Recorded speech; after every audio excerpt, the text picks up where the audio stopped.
Assalamualaikum warahmatullahi wabarakatuh. Selamat malam. Perkenalkan, nama saya Dwi Pan.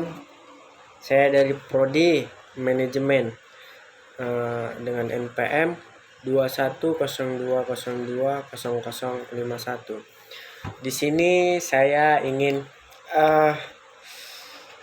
menjelaskan dari beberapa selama saya kuliah di semester keempat ini, dari beberapa materi yang benar-benar saya pahami itu ya dari pemasaran global, yaitu tentang penjualan produk di pemasaran global ataupun pasar global.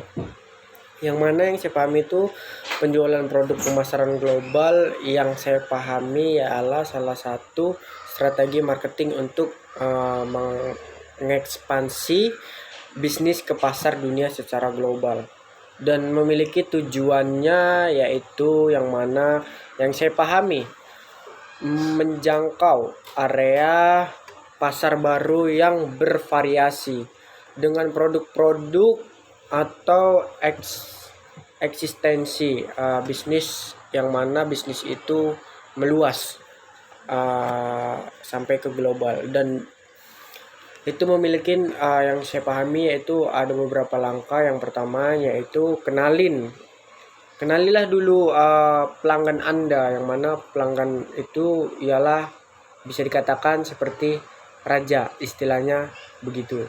Memang benar, sang raja sangat senang apabila dilayani dengan baik. Nah, itu langkah pertama. Dan langkah keduanya yaitu pilih lokasi yang strategis.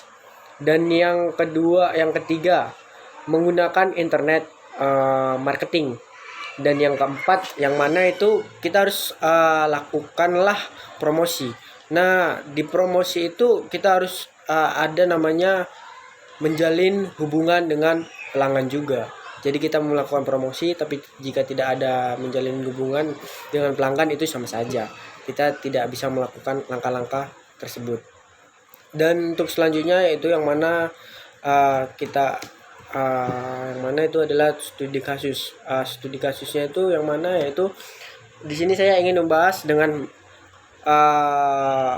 judul yang mana yaitu studi kasusnya merek dan produk pemasaran global, yang mana yaitu tentang Google.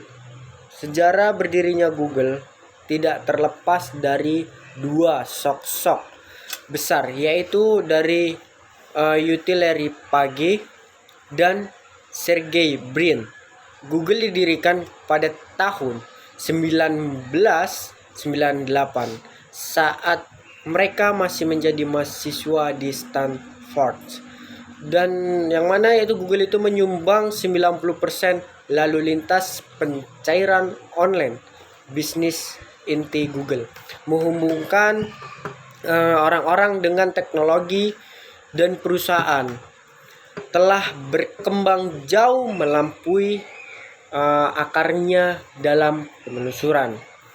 Dan terus dari studi kasus yang saya dapat, yang mana itu memiliki metode studi kasus, yang mana yaitu ini menggunakan metode kuantitatif, yang merupakan metode riset yang memberikan penjelasan lebih analisis dan bersifat subjektif, bisa kita katakan. Pada metode ini penelitian menggunakan perspektif dari partisipan, yang mana sebagai gambaran yang diutamakan dalam memperoleh hasil penelitian. Dan untuk beberapa penelitian ini itu mengambil sampel, yang mana sampel pengembangan sistem operasi Android untuk telepon genggam, dan Google Chrome atau OS, bisa dikatakan untuk jajaran netbook atau Chromebook. Dan dari hasil studi kasus ini, yang mana yang bisa kita ketahui sama-sama, yaitu berdasarkan uraian yang tadi saya jelaskan, yang mana yaitu maka dapat disimpulkan bahwa terdapat pengaruh dalam menghubungkan orang-orang dan teknologi, dan Google menghadirkan beberapa fitur seperti Google Chrome, Google Analytics, terus Google Play, Google Wallet, dan Google Plus lainnya. Dan dari beberapa fitur ini, mereka memiliki kelebihan, yang mana kelebihan itu yang saya dapatkan di selama ini saya pergunakan, yaitu kelebihannya dalam studi kasus ini antara lain menggunakan bahasa yang sederhana sehingga mudah dipahami oleh para pembaca, bahkan yang awam sekalipun.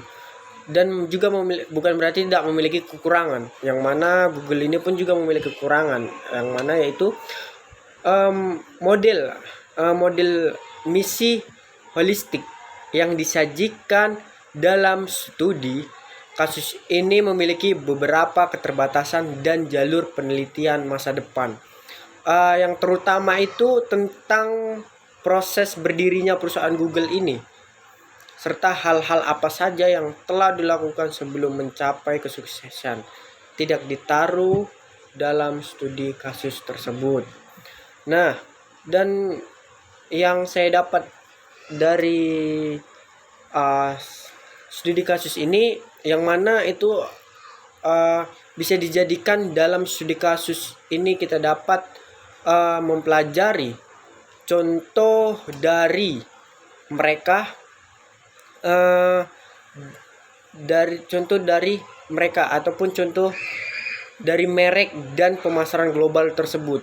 Google dapat memberikan dampak berupa menyatukan orang-orang melalui teknologi, dan dalam melakukan pemasaran global harus dilakukan dengan teliti dan tertuju pada global, bisa dikatakan seperti itu. Dan lebih efisiennya, yang mana kesimpulan ini bisa mencakup semua tanpa terkecuali dengan menggunakan teknologi Google atau fitur Google. Mungkin sekian dari pemahaman atau pemaparan yang saya dapat akan selama saya kuliah tentang pemasaran global. Dan sekian dan terima kasih. Wassalamualaikum warahmatullahi wabarakatuh.